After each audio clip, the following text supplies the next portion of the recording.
EP ที่2ของการขี่รถจักรจากสวรรณเขตสู่เวียดนามใต้ตอนนี้เรากำลังเดินทางออกจากเหใกล้จะมาฮอดเมืองดานังแล้วตอนนี้เราเข้าอุโมงค์เขาก็บ่ฮู้ว่าสื่ออุโมงค์หยังเนาะตัวนี้จะเป็นอุโมงค์ก่อนฮอดดานัง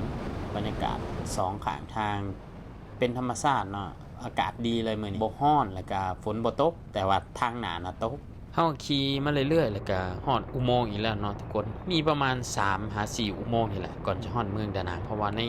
ก่อนจะเข้าอุโมงค์นี้เฮาได้จอดเปลี่ยนเสื้อกันฝนเนาะเพราะว่าฝนตกลงมาแล้วจากฝนเซาเนาะออกมาจากอุโมงค์ก็ท้องฟ้าแจ่มใสขึ้นคือเก่าวิวทางซ้ายมือนี่ก็จะเป็นวิวทะเลเลยขวามือก็จะเป็นภูเขาตัวนี้ก็เป็นรถไฟเนาะมุมนี้จะมีคนมักมาถ่ายเช็คอินแต่ว่าเฮามาบ่ทันรถไฟเขาจะนั่งอยู่ตามกำแพงตัวนี้ตามที่ขันกันตัวนี้เนาะและรถไฟจะขี่ไกลมาก็จะได้อีกวิวนึงโคตรงามแต่ว่าเฮามาบ่ทันเนาะรถไฟมาบ่ทันรถไฟก็บ่เป็นหยังนะทุกคนเฮาก็เลยถือโอกาสแก้เสื้อกันฝนออกแล้วก็นั่งชมวิวนิดนึงเนาะทะเลทั้งลุ่มนี่แม่นทะเลของลังโกก่อนจะฮอดดานังวิวนี่ต้องบอกว่าธรรมชาติงามขนาดการที่เฮาขี่รถจักรไปนี่ก็ได้อีกฟิลนึงได้พอรู้สึกว่าเฮาได้เห็นบรรยากาศระหว่างทางบ่แม่นแค่แบบโฟกัสแต่ปลายทางน่ะบ่คือตอนเฮาขี่รถใหญ่แต่ว่าตอนนี้มีคนแพงเกือบแล้วตอนนี้เกือบหักกระซื้อใหม่เด้ถึกน้ำฝนบ่ได้ต้องได้เซ็ตต้องได้ถูหลังจากเฮาเก็บเสื้อกันฝนหยังแล้วเฮาก็นั่งชมบรรยากาศเนาะก่อนตะเวนตกดินเพราะว่าเฮาฮู้ว่าเฮาฮอดโตเมืองดานังนะคือจะมืดเลยก็เลยเฝ้าชมบรรยากาศก่อนไปทุกคนเฮามาเดินทางกันต่อเพราะว่าเดี๋ยวมันจะฮอดค่ำเองเนาะ